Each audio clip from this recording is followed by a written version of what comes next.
चंद्रयान सूर्ययान के बाद अब भारत के लिए बारी है समुद्रयान की। बहुत जल्द भारत अपना समुद्री मिशन समुद्रयान भेजने वाला है। अब हम देखते हैं कि इंडिया जो है अपना समुद्रयान मिशन जो है वो लॉन्च करने के लिए रेडी हो चुका है। 6000 किलोमीटर डेप्थ इनसाइड सी में जो है वो लॉन्च होने के लिए रेडी है।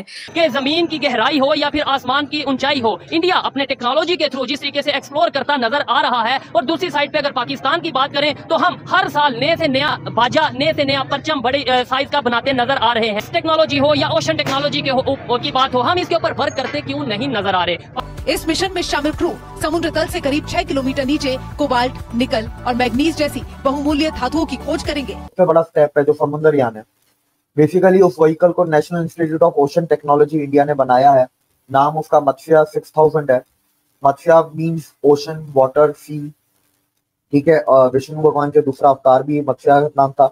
6000 मतलब 6000 मीटर। रोटी कपड़ा और मकान के जो है ना आसाइशों से हम महरूम है, तो हम समुद्रयान या चंद्रयान या उसको हम क्या सोचेंगे।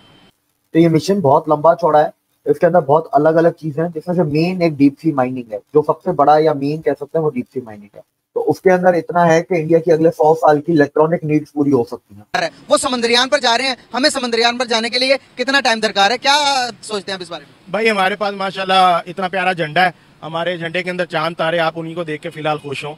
अभी फिलहाल कोई देखते हैं कि इंडिया जो है अपना समुद्रयान मिशन जो है वो लॉन्च करने के लिए रेडी हो चुका है। 6000 किलोमीटर डेप्थ इनसाइड सी में जो है वो लॉन्च होने के लिए रेडी है।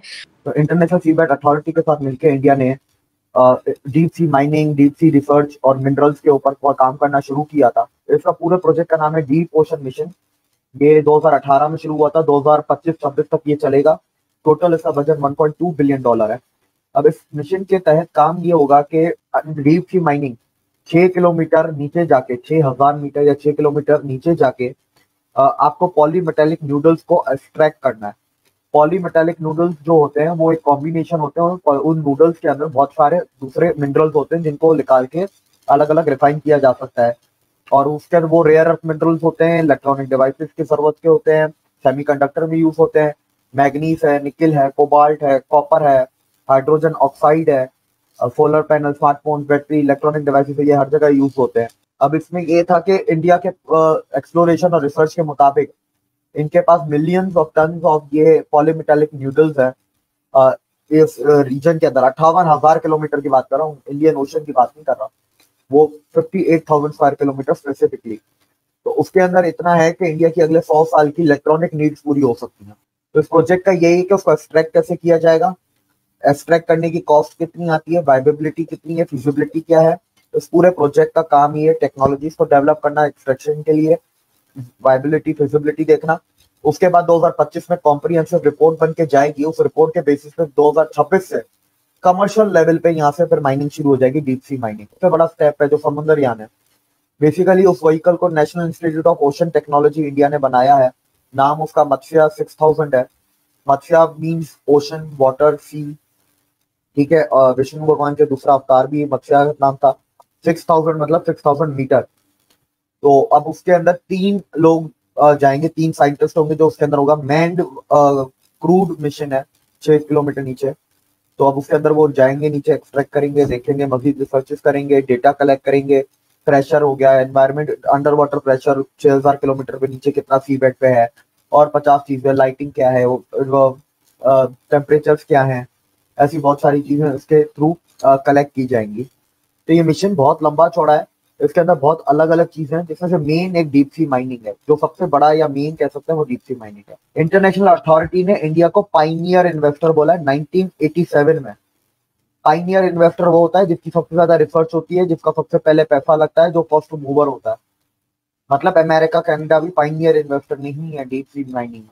वो डीप सी माइनिंग में इंडिया पाइनियर इन्वेस्टर है। 1982 से ये चल रहा है। 1987 में इंडिया को पाइनियर इन्वेस्टर बोला गया था। दूसरी तरफ हम देखते हैं कि हमारा पड़ोसी मुल्क चांद मिशन भेजता है, चंद्रयान, दूसरी तरफ गगनयान भेजता है, तीसरी तरफ अभी समुद्रयान भेजने लगा, सन मिशन भी लॉन्च कर दिया। वो डेवलपमेंट पे कर रहा है। क्या कहना चाहेंगे, वो कैसे तरक्की कर रहा है, हम क्यों नहीं कर पा रहे? मेन इसमें रोल है हमारे सियासतदानों का। अच्छा, वो ईमानदार, उनको सियासतदान मिल गए हैं, इसलिए वो तरक्की कर रहे हैं। बिल्कुल सही। फ्यूचर क्या देखते हैं आप? अभी तक तो बहुत डार्क ही है, क्योंकि जिस लेवल पर इंडिया खड़ा है, हमें वहाँ तक पहुँचने के लिए कम बेच भी 50 साल की मेहनत चाहिए। और 50 साल बाद इंडिया किस मकाम पर होगा, इसका आप इमेजिन नहीं कर सकते। वो इस मुकाम पर जाने के लिए अगर मैं बात करूं साइंस एंड टेक में, साइंस एंड टेक्नोलॉजी में, साइंसदानों का और उनके टेक्नोलॉजी में बहुत हद तक उनकी गवर्नमेंट का इन्फ्लुएंस है। उनको आप मोदी को जो कुछ मर्जी कहें, लेकिन कहीं ना कहीं उसने पार्टिसिपेशन की है। बावजूद इसके कि कश्मीर में जुल्म सितम के मैं अगेंस्ट हूँ, लेकिन फिर भी उसने डेवलपमेंट में किसी टाइप की कमी नहीं आने दी। यहाँ पर हम लोग करोड़ की बात करते हैं, वो 100 करोड़ की बात करते हैं, वो अरबों की खरबों की बात करते हैं। खरबों से हट के हम गरीब लोग हैं, हमारी सोच इससे आगे नहीं जा सकती। कहते हैं आपके टेक्नोलॉजी के रिलेटेड अगर मैं बात करूं, वो समंदरयान मिशन लॉन्च करने जा रहे हैं। अब मैं बता रहा हूँ, सुन ले, उन तक नहीं पहुंच सकते, एडवांस में कह रहे हैं समंदरयान मिशन लॉन्च करेंगे। और समंदर के अंदर आपको पता है कि कितने कीमती मिनरल्स होंगे जिसमें इंसान की जान भी बचा सकते हैं, जिसमें इंसान के लिए फ्यूचर में फायदा भी पहुंचा सकते हैं। जब चीजों के लिए सोचने की का तब फुर्सत मिलता है जब दिमाग रोटी कपड़ा और मकान के लालच से फ्री हो। रोटी कपड़ा और मकान के जो है ना आसाइशों से हम महरूम है, तो हम समंदरयान या चंद्रयान या उसको हम क्या सोचेंगे, क्या करेंगे? हम टेक्नोलॉजी का क्या चार डालेंगे, क्या करेंगे? भूख से लड़ना सबसे पहले बात। पहले पेट पूजा फिर कोई काम दूजा। यहाँ पर हमें मफलूज कर दिया गया, हिंदुस्तान से लादगी हमने इसलिए ली थी कि डेवलपमेंट की तरफ जाएंगे, तरक्की करेंगे। नहीं, लेकिन से हमने लादगी इसलिए थी ताकि हम अपने इस्लाम के ऊपर मुकम्मल तौर पर अमल पैरा हो सकें। वही बात ना, इबादत की आज़ादी है, वही बात ना, हमें गोश्त खाने की आज़ादी है, लेकिन हमें अमली तौर पर इस्लाम के ऊपर पाबंदी करने की इजाज़त नहीं है। अब आप मुझे एक बात बताएं, आपके पास रोटी नहीं है खाने के लिए, आप इबादत भी तब करोगे ना जब रोटी होगी।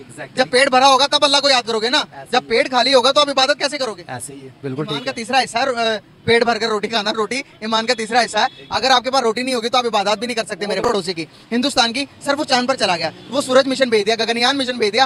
अब इतनी सारे मिशन की कामयाबी के बाद अब वो समंदरयान भेज रहा है, समंदर के अंदर की स्टडी करेगा, वहां पर बताएगा दुनिया को कि यहाँ पर ये चीजें हैं जो इंसान को आने वाले टाइम के अंदर फायदा पहुंचा सकती है। सर हमारी डायरेक्शन क्या है और उनकी डायरेक्शन क्या है? वो डेवलपमेंट की तरफ जा रहे हैं, हम डेवलपमेंट की तरफ क्यों नहीं जा पा रहे? सबसे बड़ी बात यह कि अब आपकी जो गवर्नमेंट है वो किस लेवल पे काम कर रही है। अब देखें ना, अब उनकी गवर्नमेंट उनकी आवाम के हक में भी है, उनकी बाकी जो मामला था उसके हक में भी है। देखा जाए तो वो हमसे तकरीबन 10 साल, मिनिमम 10 साल वो हमसे आगे हैं हर काम में। बकौल जैसे कि आपने, वो चांद भी जा चुके हैं, अब वो समंदर की तह तक भी जा रहे हैं, लेकिन अभी तक हमारी आवाम वो इस शिकंजे से बाहर नहीं निकल पा रही कि हमने महंगाई को किस तरह काबू करना है। वो समंदरयान पर जा रहे हैं, हमें समंदरयान पर जाने के लिए कितना टाइम दरकार है, क्या सोचते हैं आप इस बारे में? भाई हमारे पास माशाल्लाह इतना प्यारा झंडा है, हमारे झंडे के अंदर चांद तारे, आप उन्हीं को देख के फिलहाल खुश हो। अभी फिलहाल कोई उम्मीद नहीं। आपने कहा झंडे हमारे झंडे के चांद तारा, लेकिन वो अपने झंडे को चांद तारे के ऊपर ले गए हैं। आप फर्क देखें जरा, फर्क क्या करें? यही फर्क है, बस हम आप झंडे को देख के चांद तारे की खुशियां लें। फिलहाल तो यही आपको